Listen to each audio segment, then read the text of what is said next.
warahmatullahi wabarakatuh ke hadapan anak-anak Abi yang sentiasa dirindukan. Abi harap kamu semua sentiasa dalam keadaan yang sihat-sihat dan baik-baik saja, insya-Allah.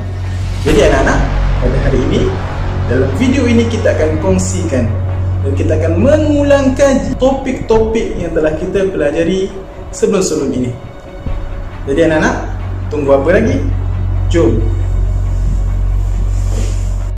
Baiklah anak-anak, insya-Allah kita akan terus masuk kepada tajuk kita pada hari ini, iaitu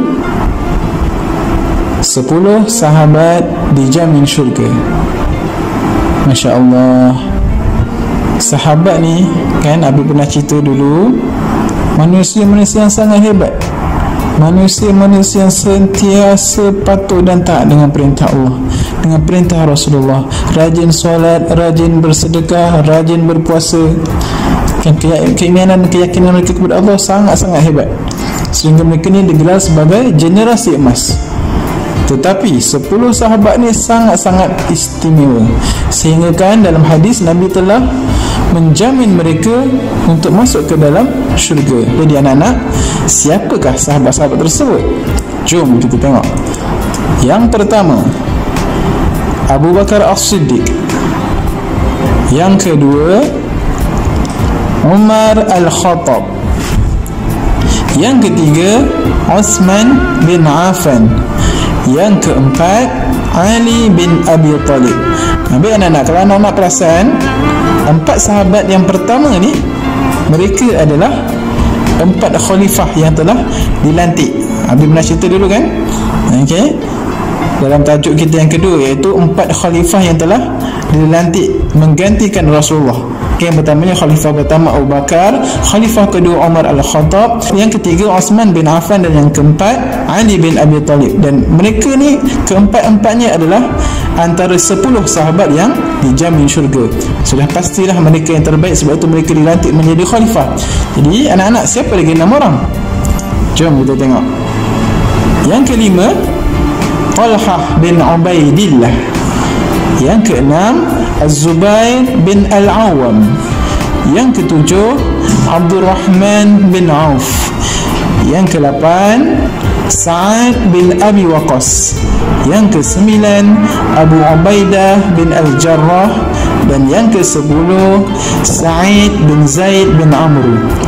Jadi inilah 10 sahabat yang dijamin syurga. InsyaAllah kita akan pergi dengan lebih lanjut perjalanan, kisah dan kehebatan, keistimewaan sahabat-sahabat.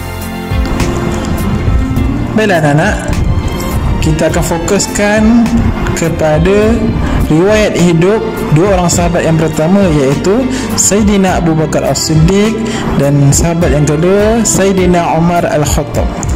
Riwayat hidup ni maksudnya biodata lah. Okey, pengenalan diri kepada 2 orang sahabat yang pertama, dan khalifah pertama dan khalifah yang kedua. Baiklah, nama sebenar ataupun nama penuh Sayyidina Abu Bakar As-Siddiq ialah Abdullah bin Abi Quhafah.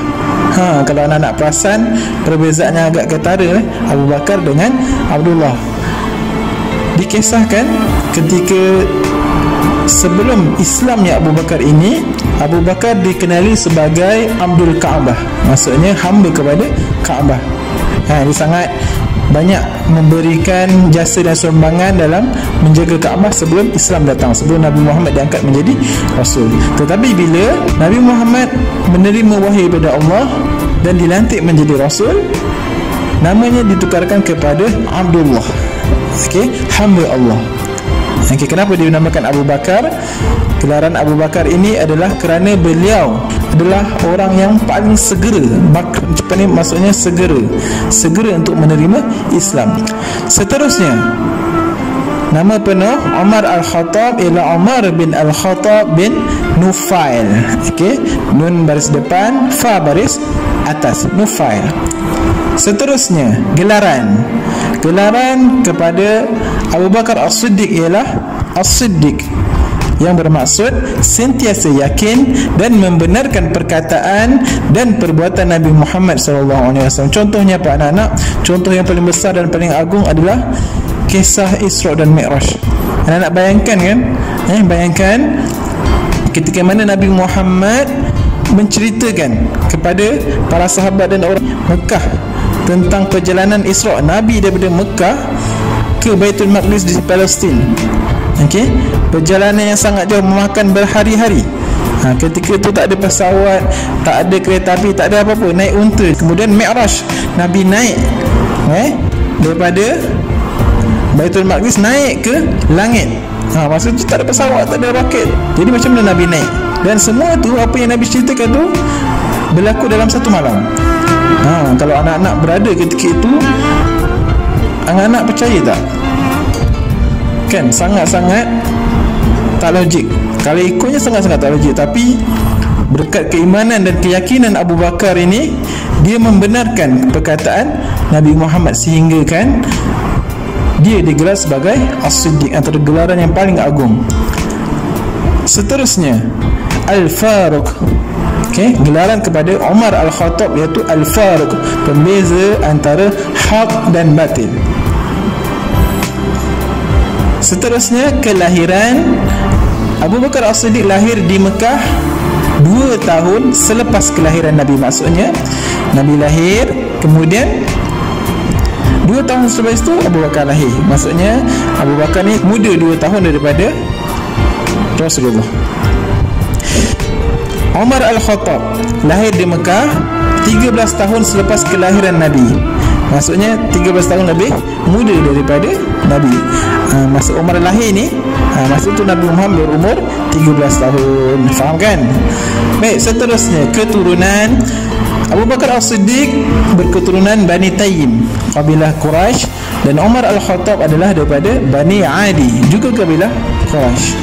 Seterusnya jawatan Abu Bakar As-Siddiq, beliau adalah khalifah pertama. Beliau dilantik menjadi khalifah ketika 11 Hijrah. Nabi wafat pada 10 Hijrah. 10 tahun selepas hijrah daripada Mekah ke Madinah. Dan Abu Bakar memerintah selama 2 tahun 3 bulan. Umar Al-Khattab adalah khalifah kedua, pengganti kepada Saidina Abu Bakar pada 13 Hijrah, 2 tahun selepas Abu Bakar As-Siddiq memerintah. Umar Al-Khattab lama pemerintahannya, dia memerintah selama 10 tahun 6 bulan. Wafat Abu Bakar As-Siddiq wafat pada umur 63 tahun. Sakitnya adalah disebabkan cuaca yang terlalu sejuk, manakala Umar Al-Khattab juga berumur 63 tahun, dan sebab kewafatannya adalah ditikam oleh Abu Lu'lu'ah ketika mengimami solat subuh. Jadi anak-anak, kalau sekali pandang slide kita ni, kalau untuk menghafalnya insya-Allah tak susah. Ingat, nama memang kena hafal lah, nama penuh. Gelaran Abi merahkan As-Siddiq bagi Abu Bakar, Umar Al-Khattab, Al-Faruq. Kelahiran kedua-duanya lahir di Mekah. Cuma Abu Bakar ni dia 2 tahun selepas kelahiran Nabi, Umar pula 13 tahun selepas kelahiran Nabi. Keturunan Bani Tayyim bagi Abu Bakar, Bani Adi bagi Umar. Dan seterusnya wafat, kedua-duanya wafat pada umur yang sama, iaitu 63 tahun. Jadi anak-anak, insya-Allah didoakan kita mudahlah untuk menghafal dan mengingati perbezaan antara kedua-dua ni, Abu Bakar As-Siddiq dan Umar Al-Khattab, insya-Allah. Baiklah anak-anak, untuk yang seterusnya kita akan masuk kepada sifat peribadi Saidina Abu Bakar As-Siddiq dan Umar Al-Khattab. Dalam nota yang Abi bagi kepada kamu, banyak sifat peribadi yang ada untuk sahabat-sahabat ni, tapi Abi pilih 3 yang terbaik. Yang pertamanya, bagi Saidina Abu Bakar As-Siddiq, beliau adalah lelaki dewasa pertama memeluk Islam. Yang kedua, sahabat qarib Rasulullah paling setia. Sahabat Rasulullah yang paling setia, paling rapat dengan Rasulullah, dia paling best friend lah dengan Rasulullah. Seterusnya, membebaskan orang Islam yang diseksa. Antara sahabat ataupun hamba yang telah dibebaskan oleh Abu Bakar As-Siddiq adalah Bilal bin Rabah. Baiklah, untuk Umar Al-Khattab, beliau adalah sahabat yang memeluk Islam ketika berumur 36 tahun. Pengislaman Umar Al-Khattab ini adalah satu kemenangan besar buat Islam, yang mana ketika itu Islam diamalkan oleh umat Islam ketika itu secara sembunyi-sembunyi. Tetapi bila Saidina Umar Al-Khattab memulai Islam, beliau adalah orang yang pertama yang mengiklankan ataupun memaklumkan kepada seluruh penduduk Mekah bahawa dia telah memulai Islam. Jadi hebat. Umar Al-Khattab ni adalah satu hikmah, pengislaman Umar Al-Khattab adalah satu hikmah buat Islam ketika itu. Yang kedua, Umar Al-Khattab tertarik dengan bacaan ayat-ayat Al-Quran yang dibaca oleh adiknya yang bernama Fatimah. Nama yang sama dengan anak Nabi Muhammad, iaitu Fatimah juga. Nama sama tetapi dua orang yang berbeza. Yang ketiga, digelar Al-Faruq kerana membantu orang Islam solat di Kaabah pertama kalinya secara terbuka ketika hijrah ke Madinah. Ni habis ceritakan tadi. Ini adalah tiga sifat peribadi yang ada pada Abu Bakar As-Siddiq dan Umar Al-Khattab. Poin-poin yang lain ada dalam nota yang Abi bagi, tapi Abi fokuskan kepada tiga perkara inilah. Okey anak-anak, kita terus kepada yang seterusnya, iaitu jasa dan sumbangan bagi Saidina Abu Bakar As-Siddiq dan Umar Al-Khattab kepada Islam. Jasa dan sumbangan yang pertama bagi Abu Bakar As-Siddiq ialah memerangi golongan murtad, memerangi golongan yang enggan membayar zakat, memerangi orang yang mengaku menjadi Nabi. Jadi kalau nak perhatikan ada tiga memerangi. Tadi Abi gabungkan sebab ada satu lagi poin yang Abi nak pentingkan sangat. Okey, yang pertama tadi memerangi golongan murtad, memerangi golongan enggan membayar zakat, memerangi orang yang mengaku menjadi Nabi. Setelah Nabi wafat, macam-macam orang yang keluar. Golongan yang murtad, yang tak nak masuk Islam dah, nak keluar dari Islam, yang tak nak bayar zakat dah, yang mengaku Nabi, jadi Nabi pun ada. Okey, jadi ini adalah sumbangan terbesar macam mana Saidina Abu Bakar menghalang daripada berkembangnya golongan-golongan ini. Ini sumbangan paling besar bagi Saidina Abu Bakar As-Siddiq. Kemudian Saidina Abu Bakar As-Siddiq juga berusaha mengumpulkan Al-Quran kerana ramai penghafaz Al-Quran mati syahid dalam peperangan, terutamanya dalam peperangan Badar dan peperangan Uhud.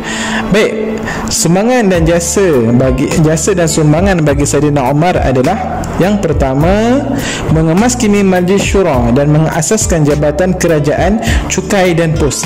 Ketika zaman Saidina Umar itu dah mula aman. Okey, di zaman Saidina Umar dia mengemas-kini Majlis Syura. Maksudnya para sahabat Majlis Syura ni perbincangan antara sahabat lah. Sahabat berbincang, bermusyawarat bagaimana untuk menyelesaikan sesuatu isu ataupun masalah yang timbul dalam negara Islam ketika itu. Umar Al-Khattab juga mengasaskan jabatan kerajaan seperti jabatan cukai dan jabatan pos. Seterusnya, memperkenalkan takwim Islam dan kalender Islam.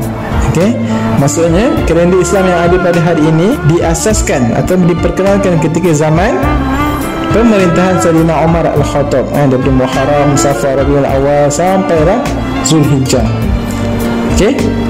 Yang ketiga, memperkenalkan mata wang negara Islam, iaitu dinar dan dirham yang digunakan sampai ke hari ini. Selain itu, jasa dan sumbangan yang paling besar bagi Umar Al-Khattab ini adalah pada zaman beliau, zaman pemerintahan Umar Al-Khattab ni, Islam berkembang ke seluruh negara Arab. Boleh dikatakan 1/3 tanah Arab berada dalam kekuasaan Islam.